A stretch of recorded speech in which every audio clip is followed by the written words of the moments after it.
Welcome everyone to this week's edition of the Doubleheader. I am the High Guy, and today we are going to be covering the Conference Championship recap as well as the Super Bowl 56 preview, which I'm not gonna lie, I'm gonna take a little credit for. I called half of it.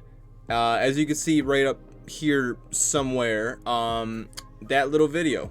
I asked the question if the Bengals will actually be a Super Bowl contender, and you know what? I was right. That was the Week 7 recap / Week 8 preview back in like October. I had a feeling with these guys, you know.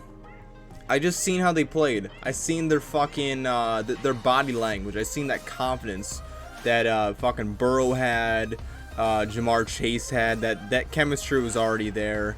Everyone should have just fucking known that this chemistry was just gonna take over the NFL. Offensive line or not. That was like the big discussion coming onto the year was, do the Bengals go offensive line, go Penei Sewell at left tackle, or do you go and get Jamar Chase and have him and Burrow reestablish that connection they had back at LSU? And I mean, if you've been watching the NFL this year, you know what the Bengals are about. From early on in the year, getting a kind of a slow start going, but they started off kind of hot. They had that game against Green Bay in, I believe, week 5 or 6, where I feel like they really established themselves as something special.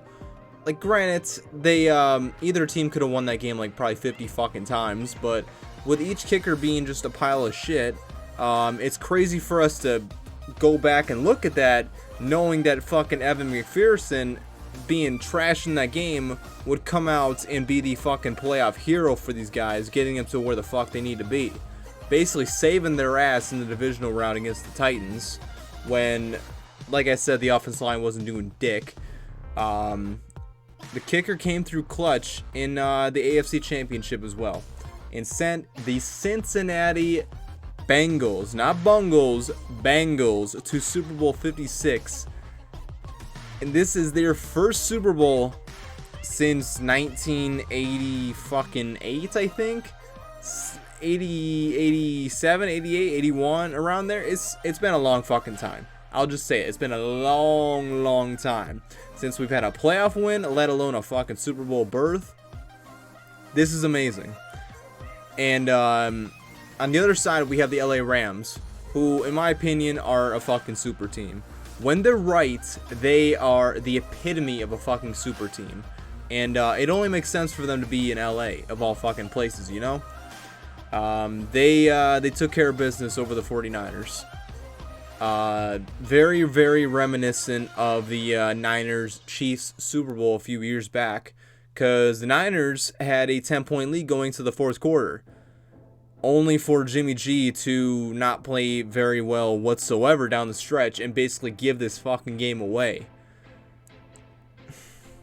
If you have, I don't know, the suggestion was earlier in the year whether to fucking go Trey Lance or Mac Jones, and I think Mac Jones would have done a tad bit better than Jimmy G in this situation.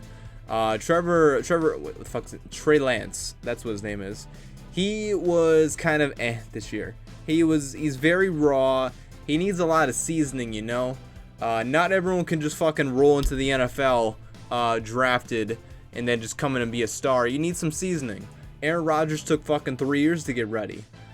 Brady needed a year. Mahomes definitely needed that 1 year to refine and become the quarterback he is today. Several quarterbacks are that specific case. So I'm not shitting on Trey Lance. I'm just saying if you have Mac Jones in that situation, you probably don't have Jimmy G in the game starting. Granted, Mac doesn't have the highest ceiling, but you throw Mac in that situation, I don't think he's going to gag the game away. That's just me, though. Maybe it's my Patriots bias kicking in, but Big Mac would have got the job done. And Jimmy G, unfortunately, did not. It is what it is. But anyways, let's fucking start this shit off, man. We only got 3 games to talk about, so let's dive right into the first of the 2 from the conference title weekend. We have the Bengals over the Chiefs, 27-24 in overtime. This was reminiscent of if my Pats fans out there, man, or my Colts fans out there, you know what I'm talking about. Back in 2006, the AFC Championship game, the Patriots got out to a 21-3 lead over the Colts, and somehow, some way, Peyton Manning and the Colts were able to find a way to get back into that game, not only tie it, but to actually win the fucking game and go to the Super Bowl. Bengals were down 18, 21-3 in the exact same situation. Mahomes was on fire, dude. There was no stopping that offense whatsoever. They were getting whatever they wanted, whenever they fucking wanted. Hill was going up and down the field. Travis Kelce was doing his thing. They were running the ball. Mahomes was goddamn near perfect. The man had a 98 passer rating in the first half. Like, you can't get much fucking better than that. But oh boy, talk about the tale of two halves. We'll get into that in a minute. But Bengals were down 21-3. All hope looked pretty much lost. You go 3-and-out in your first drive after receiving the ball first, so you're already in a disadvantage, in my opinion, not getting the ball back after halftime. I mean, if it's me, I always kick the ball off. Because I always want that fucking fallback, that possession coming after halftime. Because you always run the chance of having the fucking double possession, you know? Scoring and then giving them the ball back with not much time left. And potentially fucking getting the ball back again. Well, most likely getting the ball back again and then fucking potentially scoring again. And basically doubling up on points. And if you do that, you're in a way better situation than you were before. But it didn't work out that way. It seemed like most things were going against the Bengals in this fucking situation, you know? Chiefs were just all fucking over them. Until Bengals were finally driving down the field. They were finally starting to catch their rhythm. And the running back P. Ryan for the Bengals, the backup running back, the one that's not Joe Mixon, he caught a screen pass for a 40-yard touchdown to make it 21-10. Still a ways to go, but if you would remember, a few weeks back, the Bengals and Chiefs game back in Cincinnati, going into halftime, Cincinnati was down 11 as well. But the Chiefs have plenty of time here in this situation, so obviously they're going to go back down the field and score a touchdown, right? Kick a field goal, maybe? Yeah? Well, here's what happened. So they're going down the field, taking their fucking sweet-ass time. They don't have any timeouts. And there's 5 seconds left. And they got all the way to the 1-yard line of the red zone to, at the very least, kick a field goal. Go up 14 before the half. What happens here? Fucking blows my mind, dude. Mahomes throws an out route to Tyreek Hill, who's caught. He actually caught the thing at like the 2-yard line. Immediately ran into by 2 defenders. And you know what? What are you gonna do in that situation? Hill is not a big man. He's fast as fuck. I mean, they call him the cheetah for a reason. But like, you're not getting away from 2 linebackers, 2 big motherfuckers right there. So they tackle him, and the time runs out. And the Chiefs end up getting nothing out of that. So, to go from a situation where you can potentially go up an extra fucking couple touchdowns, or even kick a field goal here, and you're getting the ball back after halftime. There's no reason to get too fucking cute in this situation. And ultimately, this decision at the end of the half, honestly, it pretty much cost the Chiefs. Even a field goal could have turned the tide of this whole fucking game, even with all the momentum that the Bengals have. It would have been huge. That's all I'm trying to say. All right, so second half starts. Chiefs get the ball. Bengals still had the momentum throughout fucking the whole half. They still maintain the momentum, and the Chiefs. They don't go 3-and-out. They get a first down, but then they punt it away. Bengals get the ball. They don't do shit either.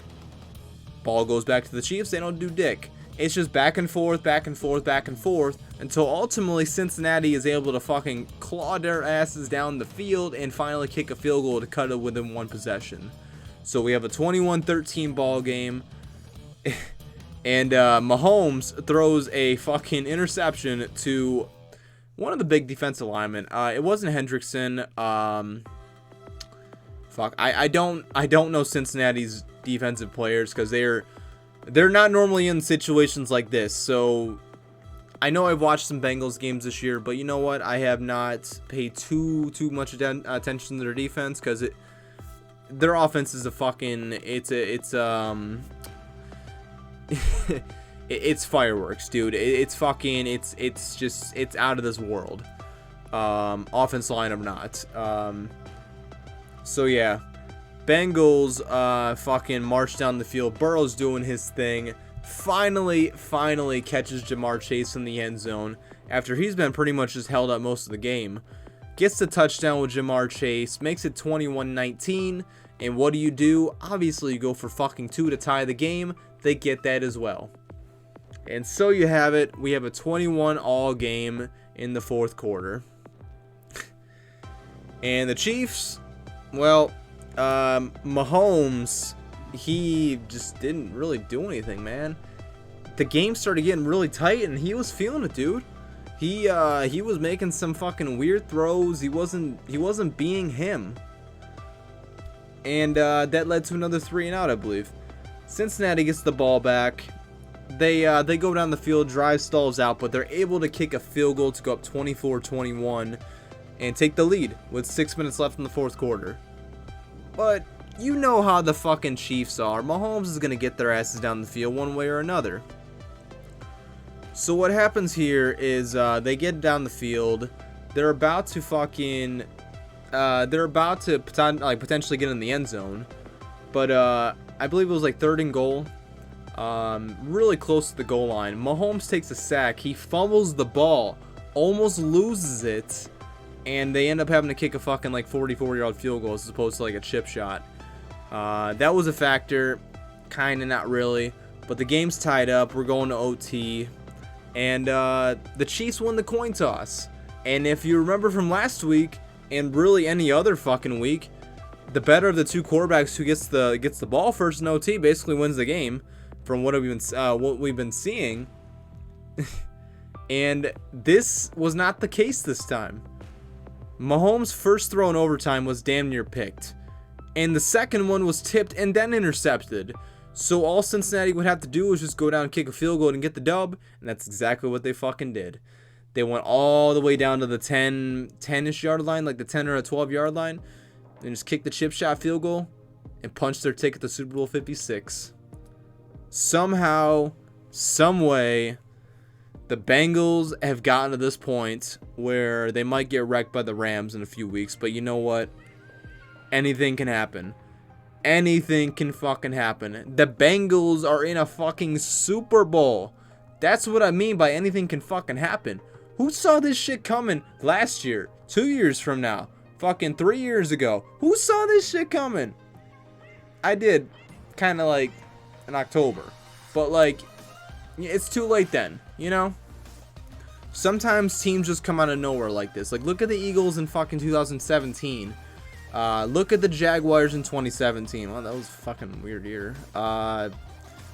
Look at certain teams. They just come out of nowhere, man. I don't think this is kind of out of nowhere, though. I mean, it is for them. But these guys are going to be fucking special for years to come. Fix up that offensive line, and the sky's the limit for these fuckers. Congrats to the Bengals. You guys are going to the Super Bowl. And as for the Chiefs, you had a great season, but you got too fucking cute. You pushed it a little too much. And you guys will be back here next year. You'll be in this probably same situation next year. I don't know if you'll have the home field playing these guys, but we're gonna see this matchup again at some point down the line.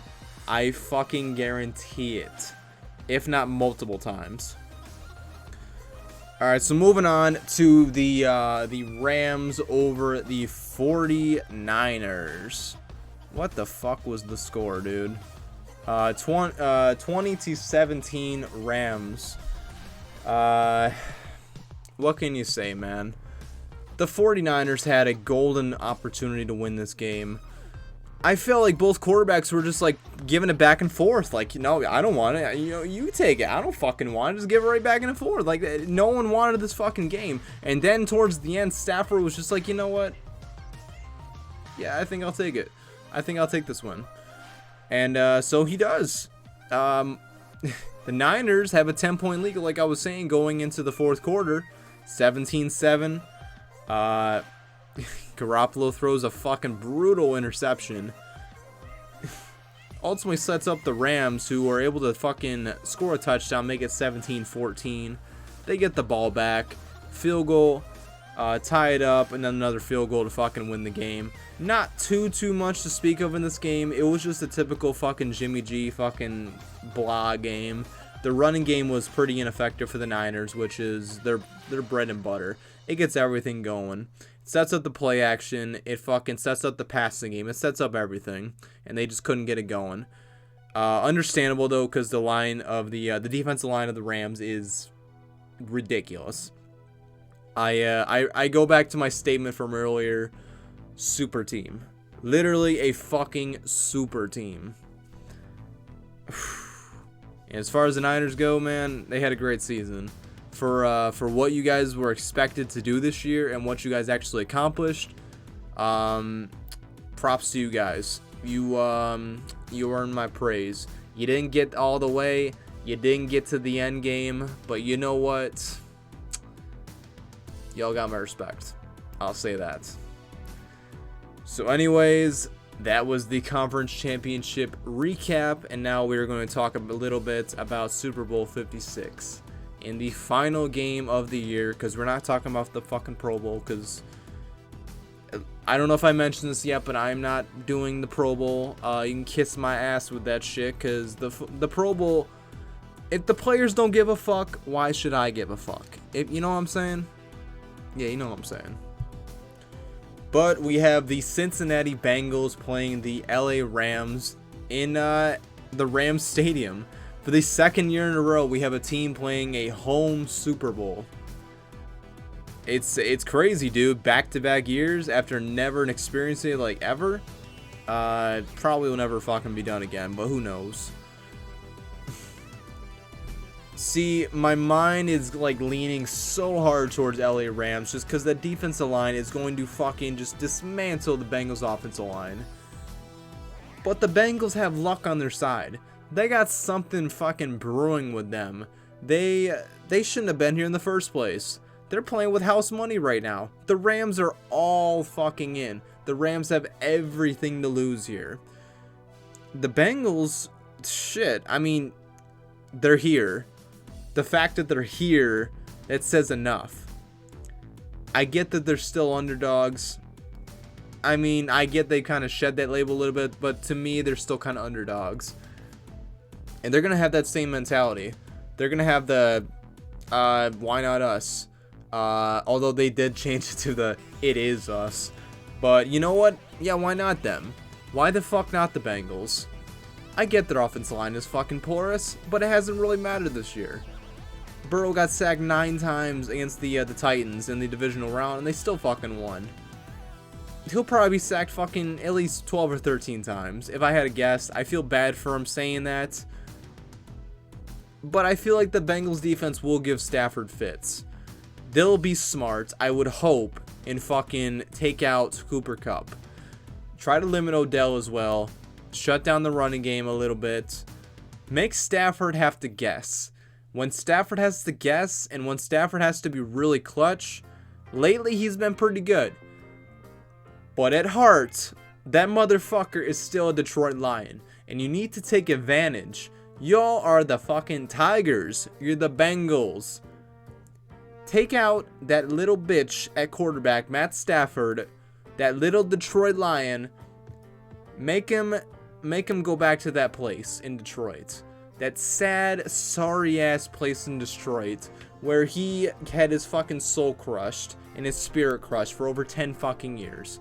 The Bengals need to reinforce that fucking stigma in his brain to fucking shut him down and make him the quarterback that he used to be, not the one he's trying to portray right now. And Joe Burrow can be that man to do it. This is a fucking ridiculous defense to play. Jalen Ramsey is going to be all over Jamar Chase all day. So this task falls to Tyler Boyd and the fuck's the other guy's name? T. Higgins. Higgins and fucking Joe Mixon. You're probably not going to be able to run the ball, but you have to. You have to try. Because if you don't run the ball against this defense, it's going to be a long fucking day. It's going to be a long fucking day for Joe Burrow in the offense. Because if you don't establish the run, they're just going to fucking tee off on your quarterback. And you already know the offensive line is not that fucking great. I won't even go that far. They are fucking atrocious. They are easily like bottom 5 offensive line in the league, and the fact that they have gotten this far is a fucking miracle. But that's what I'm saying. This team feels like it's full of miracles. Their run is built on miracles, and you know what? I'm sensing one more miracle. And I get this is at home for the Rams, but the home field advantage doesn't really mean dick, which is very sad considering where this team is at and what they're doing right now. Just give them a few years. More people will start to give a fuck. I mean, the championship game with the Niners and the Rams, I forgot to mention, was basically like 65% Niners fans. Just give them a little bit of time. If the Rams win this game, I assure you they're going to have a bigger fan base come next year. But like I'm saying though, in a very close game, I see a game not as low scoring as like the Patriots-Rams Super Bowl, but maybe something in the ballpark of like the Titans-Bengals game. If Cincinnati's going to win this game, it's going to be a low scoring slugfest where one or two plays is going to determine the fate of this game. Whether it's a big play to fucking Cooper Kupp or a huge play to Jamar Chase or someone else. It's going to come down to that. And it's also going to come down to who turns the ball over. Stafford has they obviously have the better team in my opinion. They are stacked to the fucking gills with talent. But Cincinnati has the heart of a fucking champion. And by the skin of their fucking teeth, I see Evan McPherson kicking one more clutch kick and giving the Bengals their first Super Bowl title ever in a final score of 27-26. Let it be. Please let it be. Do not let the Rams get this fucking dub. Although if they do, it is what it is. At this point, I have been rooting for the Bengals, but if they lose, it's not the end of the world. It was the end of the world back on Wild Card Weekend, back when the Pats were fucking just obliterated by fucking Allen and the boys. So yeah, that was that. And this is now. And the Bengals are going to win the Super Bowl. I am putting money on it. So please, Bengals, Burrow, and that offensive line, for once, do your fucking job. I would greatly appreciate it. But anyways, that was the Super Bowl preview. I'm going to be doing one more doubleheader after this to recap the Super Bowl and preview the offseason, I believe. I don't know. I'll do a quick fucking rundown of, well, I might just save that for another video. Maybe like a quick, like, slim, like, off-season preview, you know? Because I want to do an off-season preview video for, like, every fucking NFL team. Or what they should do in free agency, or what they should do in, like, the draft, or both. I don't know yet. It's going to be a long off-season. It's going to be a lot of fucking TV show reviews, a lot of streaming, a lot of gaming. I'm in the process of buying a house. So after I get all that squared away, we're going to see a fucking sweet new studio. We're going to see all that shit. Just stay tuned, man. I'm excited. Big things are on the horizon in 2022. If you're with me right now, please stick with me. It's going to get better and better and better from here on out. So without further ado, thank you for watching. Have a good one. Please make sure to like the video, subscribe, hit the bell notification for the next time I'm going to be uploading a video. Hopefully it'll be a lot more frequent than it has been, but it is what it is. Alright, so love y'all. Take it easy. Have a good one. And as always, Stay high.